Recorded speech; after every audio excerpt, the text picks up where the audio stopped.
엘리자베스 세멀 핵이 적은 신발 스타일의 문화사에 보면 신발에 대해서 이렇게 말합니다.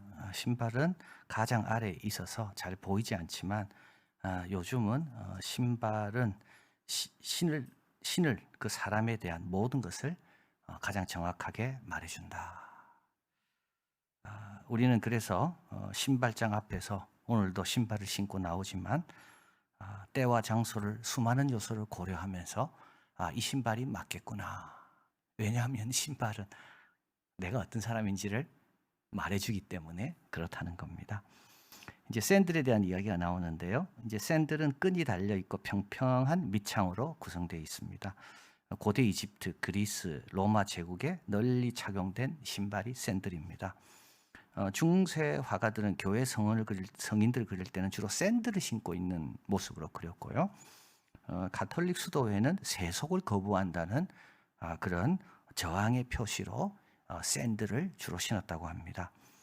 19세기 들어와서 이 샌들이 패션 아이템이 되는데 1923년 이 이탈리아에서 이제 미국으로 건너와서 영화와 연예인들을 위해서 신발을 만들던 살바토레 페라가모, 그가 영화 10개에 사용할 엄청난 수의 샌들을 제작을 부탁을 받고 그걸 이제 만들기 시작했는데 이제 샌들의 혁신을 이때 가져와서 이제 샌들은 이제는 패션의 아이템이 되었다라고 말합니다.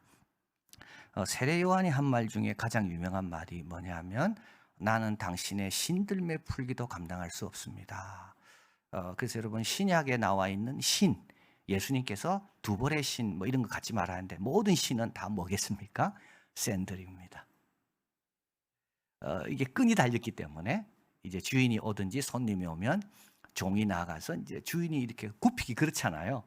예, 그러니까 종이 이제 대신 구부리고 끈을 풀어주는 겁니다. 근데 이제 종 중에 제일 낮은 종이 주로 그 일을 했는데 세례 요한은 나는 그리스도는 아니고 나는 그의 신들매 풀기에도 나는 종 중에 가장 종이 하는 그 일 하기에도 나는 그분에게 합당치 않는 자가 바로 나다. 그래서 여러분 이제 앞으로 샌들을 신을 때마다 세례 요한을 기억하시길 바랍니다. 그래서 이제 오늘은 우리 세례 요한과 또 예수님이 세례 요한과 관련해서 우리에게 주시는 새 진술, 이거를 좀 살펴보려고 합니다. 첫 번째는 23절, 누구든지 나를 인하여 실족하지 아니하는 자는 복이 있도다. 이제 이 첫 번째 진술인데요. 세례 요한은 옥에 갇혔고 제자들을 보냅니다. 그러면서 제자들에게 가서 예수님께 질문하라는 거예요. 왜냐하면 오실 그이가 당신입니까? 아니면 다른 일을 우리가 기다려야 됩니까? 그러니까 예수님께서 이렇게 말씀합니다. 가서 세례 요한의 두 제자에게죠. 보고 들은 것을 요한에게 고하되 소경이 보며 구약이 한 번도 안 나옵니다. 소경이 눈 뜨는 거는요. 안진병이가 걸으며 구약이 한 번도 안 나옵니다. 문둥이가 깨끗하면 한 번도 안 나옵니다. 문둥이가 치료받은 경우는 딱 한 번 있습니다. 미리암입니다. 모세의 누이. 모세를 이제 비방하면서 하나님께서 징벌을 내리셨는데요. 그런데 그 미리암은 7일 동안 진 밖에 있다가 돌아와서 나은 겁니다. 그건 모세가 기도해주고 기도할 수가 없습니다. 문둥병은 손을 얹을 수가 없습니다. 그래서 모세가 불쌍히 여겨달라고 기도를 했지만 그러나 그 모세의 기도가 아니라 우리 하나님께서 7일 동안 기간이 지난 다음에 그를 긍휼히 여기셔서 이제 돌아온 그 경우 하나지. 여기서 예수님이 묘사하는 이런 역사들은 이건 새로운 시대에만 메시아를 통해서만 이루어질 겁니다. 자, 그래서 이제 세례 요한의 제자들은 돌아가고 이제 예수님께서 하신 말씀이 바로 이 말씀입니다. 나로 인하여 실족하지 않는. 이 말은 뭐냐? 세례 요한도 실족할 뻔했다는 거죠. 세례 요한이 실족할 뻔했다는 말은 어떤 뜻이겠습니까? 세례 요한이 예수님에게 세례도 베풀고 세상 죄를 지고 가는 어린 양이라고 이야기도 할 정도로 그 당시 누구보다도 예수님을 알아본 것 같은데 근데 왜 세례 요한은 흔들려서 제자들 또 보냈습니까? 왜 실족할 뻔했습니까? 이건 바로 선입관 때문입니다. 세례 요한은 예수님을 어떤 메시아로 생각했는가 하면 심판의 메시아. 그래서 이 심판 받지 않으려면 세례를 받아라. 그래서 임박한 진노를 너희들이 어떻게 피하겠냐? 도끼는 이미 나무 뿌리에 놓였다. 그분이 오면 알곡과 가라지를 가르실 것이다. 이게 딱 심판 메시지거든요. 근데 예수님이 오셨잖아요. 이제 세례도 받고. 그러면 이제 심판이 일어나야 되는데 심판이 안 일어나는 겁니다. 자기가 옥에 갇혔는데도 헤롯에 대한 심판이 안 일어나는 겁니다. 그래서 예수님께서 세례 요한의 제자들에게 나로 인하여 실족하지 않는 자는 복이 있도다. 선입관을 버려라. 내가 주님 앞에 나올 때마다 내가 생각하는 예수님에 대한 상을 자꾸 주님의 뜻에 맞는가, 원래 예수님의 모습에 맞는가, 그걸 늘 점검해야 되는 겁니다. 자, 그래서 우리 예수님은 이렇게 말씀하시죠. 옛 부대 가지고는 새 포도주를 담을 수가 없다. 그래서요, 새 포도주를 담으려면 새 부대가 돼야 된다. 이건 우리 힘으로 되는 게 아니라 이건 성령으로만 되는 겁니다. 사도 바울은 고린도서 12장 3절, 그러므로 내가 너에게 말하노니 하나님의 영으로 말하는 자는 예수를 저주라 할 자가 아니하고 성령으로 아니하고는 누군지 예수를 주시라 할 수 없느니라. 우리도 선입관이 많았는데요, 성령의 역사로 우리는 예수님으로 인하여 실족하지 않았다. 그래서 구원받은 거예요, 여러분. 그래서 오늘도 우리는 예수님을 주라 부르면서 그 하나님 아들의 권세를 갖고 사는 겁니다. 그래서 참 성경에 보면 우리가 받은 복 중에 뭐 이렇게 능력을 행하는 그런 복보다 더 귀한 복이 있는데 그건 바로 자녀의 복인 겁니다. 자, 두 번째 예수님의 진술은 28절, 내가 너에게 말하노니 여자가 낳은 자 중에 요한보다 큰 이가 없도다. 그러나 하나님 나라에서는 지극히 작은 자라도 저보다 크니라. 그래서 이제 세례 요한의 제자들이 돌아가고 이제 예수님께서 세례 요한을 막 칭찬하십니다. 너희가 뭘 보러 광야에 갔더냐? 흔들리는 갈대냐? 아니다. 흔들리는 갈대를 보려 그까지 가지 않고 특별한 게 있기 때문에 광야로 갔는데, 그러면 특별한 것 중에 특별한 건 어디에 있습니까? 왕궁에 있거든요. 그런데 세례 요한에게는 그 차원의 특별한 게 아니었습니다. 왕궁에도 없는 그 특별한 거, 그게 바로 세례 요한입니다. 그래서 26절, 너희가 무엇을 보러 나갔더냐? 선지자냐? 옳도다. 내가 너희에게 이르노니 선지자보다 나은 자가 세례 요한이다. 선지자보다 나은 이유는 세례 요한은 메시아에게 세례를 베푼 자 아닙니까? 자, 그러나 하나님 나라에서는 가장 작은 자도 세례 요한보다 크다. 개인의 차이가 아니고 시대의 차이다. 하나님 나라가 모든 나라를 초월하듯이 그 나라에 속한 누구도 이 세상의 가장 높은 자보다 높다. 대한민국에서 제일 높은 자는 누굽니까? 하나님과 가까이 있는 사람입니다.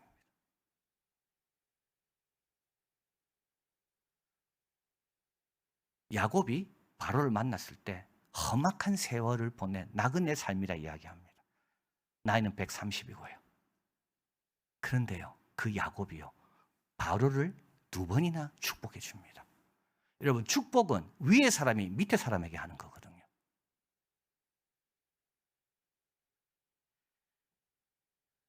우리가 어디에 속했는가를 잊지 말아야 됩니다. 우리가 누구하고 제일 가까운가를 잊지 말아야 됩니다. 그래서요, 하나님 나라에서는 지극히 작은 자도 구약의 선지자 중에 제일 큰 자라고 하는 그 자보다 우리가 높다. 왜냐하면 우리는 좋은 시대에 살고 있거든요. 자, 그래서 누가복음에 보면 예수님도 비슷한 말씀을 또 하십니다. 10장, 제자들을 돌아보시며 종용이 있을 때 너희 보는 것을 보는 자 눈은 복이 있도다. 내가 너희에게 말하니 많은 선지자 임금이 너희 보고자 하는 바를 하였으되 보지 못하고 있고 너희 듣는 바를 듣고자 하였으되 듣지 못하였다. 선지자는 누구죠? 하나님의 목적과 가장 밀접하게 연결되어 있는 자. 임금은 누굽니까? 당시 사회 속에 그 나라에서 가장 중요한 인물. 그러나 이들도 못 보고 이들도 못 들은 것을 누가 듣고 있습니까? 누가 봅니까? 우리가 보고 우리가 듣는 겁니다. 그 신뢰형 인간이라는 이 책에 보면 신뢰는 옥외와 다르게 계속 늘어난다라고 말합니다. 여러분, 옥외는 정해져 있습니다. 더 못 늘립니다. 뭐 개간을 하면 몰라도 옥외는 늘리기 참 어렵습니다. 신뢰는 넓히기가 너무 쉽습니다. 한층 높이면 신뢰는 늘어납니다. 맨하탄의 경우는 실내 면적이 맨하탄의 총 면적 한 60제곱킬로미터 된다고 하는데 그것의 3배나 됩니다. 2060년까지 매년 일본의 바닥 면적만큼 실내가 매년 늘어난답니다. 그래서 2060년에 되면 실내 면적은 지금의 2배가 된다고 해요. 지금 아파트들 얼마나 높게 짓습니까? 실내 면적이 계속 늘어나는 겁니다. 우리의 영적인 공간도요, 우리의 육적인 공간은 제한되어 있습니다. 그러나 영적인 공간은요, 무한히 넓습니다. 오늘 불렀던 특성, 하나님의 자비와 하나님의 구원과 하나님의 사랑은 무궁하다 되어 있잖아요. 우리만 부지런하고 우리만 깨어 있으면 우리는 천국을 더 풍성하게 누릴 수 있는 그 좋은 시대에 우리가 있다. 그래서 하나님 나라에서는 지극히 작은 자도 세례 요한보다 크다. 자, 마지막 진술이 나오는데요. 자, 이렇게 좋은 시대에 살면서도 실패한 자들이 많다는 것을 예수님께서 지적하십니다. 31, 32절, 이 세대의 사람을 무엇으로 비유할꼬? 무엇과 같은고? 아이들이 장터에 앉아 서로 불러가로되 우리가 너희를 향하여, 그죠? 지적하는 겁니다. 그죠? 너희를 향하여. 아무데나 방향 없이 피리 분 게 아닙니다. 그들을 향하여 피리를 불었습니다. 그런데 반응이 없습니다. 애곡합니다.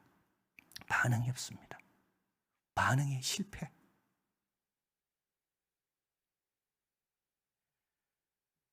예수님이 와도 반응 안 해요. 세례 요한이 와도 반응 안 해요. 반응의 실패의 이유는 두 가지입니다. 하나는 자기는 다르다는 데 있습니다. 29, 30절. 율법사와 바리새인들은 그 세례를 받지 않습니다. 그 세례가 어떤 세례입니까? 죄인들이 가서 받는 그 세례입니다. 왜 안 받을까요? 나는 세리와 죄인과 다르다고요. 여러분, 이런 차별의식에서 오는 우월감, 이거는 다 죄와 관련되어 있습니다. 나는 다르다는 이게요, 얼마나 죄의 영향을 내가 많이 받고 있는지 그걸 알아야 됩니다. 하나님 나라는 어떤 나라인가 하면 낮은 자가 자유롭게 높아지는 곳이고요, 높은 자가 기쁨으로 알고 낮아지는 곳이, 이게 하나님의 나라입니다. 그런데 나와 저 사람은 다르고, 그래서 나는 저렇게 안 할 거고, 이런 우월감에 따른 차별의식, 이거는 에덴 동산에 없던 거였거든요. 죄가 들어오고 문화가 들어오고 잘못된 가치관이 들어오면서 이 구별과 차별의식이 생겨난 겁니다. 우리 예수 믿는 사람은 이렇게 살면 안 됩니다. 다 형제요, 다 자매요, 다 귀한 자요, 어린아이에게 한 것이 나에게 한 것이라고, 함께 찬양하고 함께 기뻐하고 함께 울고 함께 영광 돌리고, 이게 뭔지 아십니까? 이게 죄로부터 벗어난 자의 모습입니다. 그런데 바리새인과 서기관들은 어떻게 하나요? 나는 다르다는 거예요. 그래서 그 세례를 난 안 받아. 그래서 반응의 실패. 또 한 가지는 메신저를 공격하는 겁니다. 세례 요한이 떡도 먹지 아니하고 포도주 마시지 않습니다. 그들의 말이 귀신 들렸다고 말합니다. 여러분, 이렇게 귀신 들렸다 말하면요, 왜 떡을 먹지 않고 포도주를 마시지 않는지 고민할 필요가 없습니다. 메신저를 공격해버리면요, 그 메시지에 대해서 내가 아무 고려 안 해도 됩니다. 굉장히 편하게 사는 겁니다. 제일 쉬운 방법입니다. 자, 이제 예수님이 오셨습니다.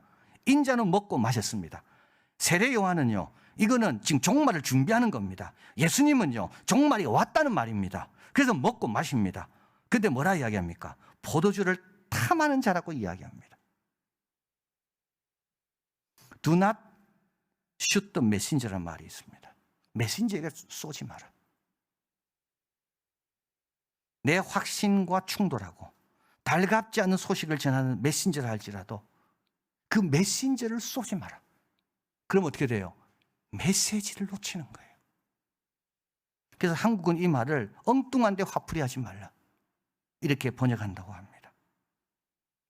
그런데 이제 세 번째 진술입니다. 이런 사람이 있습니다. 메신저를 늘 슛!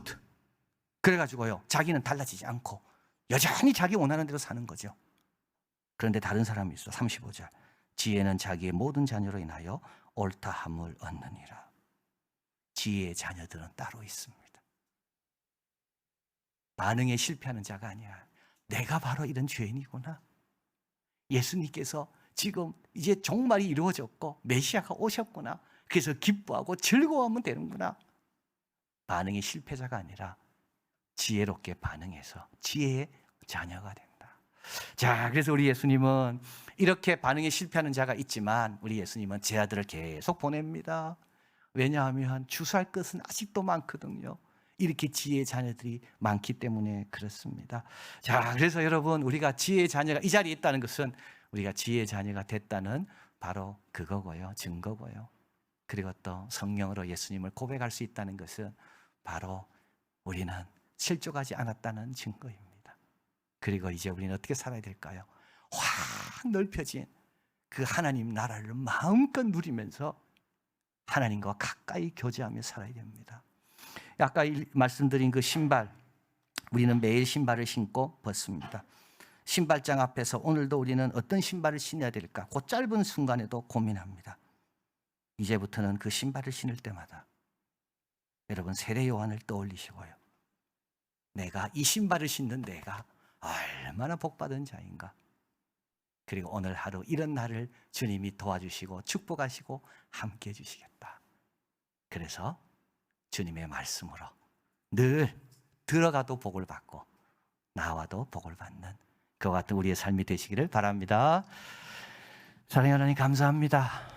기적의 권세보다 자녀의 권세가 훨씬 중요하고 영원한 것입니다. 바로보다도 야곱 130년 동안 그렇게 시달린 야곱이 훨씬 강하고 높은 자라는 것, 바로 우리가 그런 자입니다. 이 권세를 바르게 신실하게 잘 사용하게 하시고 이제 어디를 가든 무엇을 하든 항상 주님의 뜻 가운데 주님이 열어놓은 그 광활하고 넓은 그 하나님 나라를 경험하며 누리며 증거하며 사는 우리들이 다 되게 하여 주시옵소서. 모든 말씀 예수 그리스도 이름으로 기도하옵나이다. 아멘.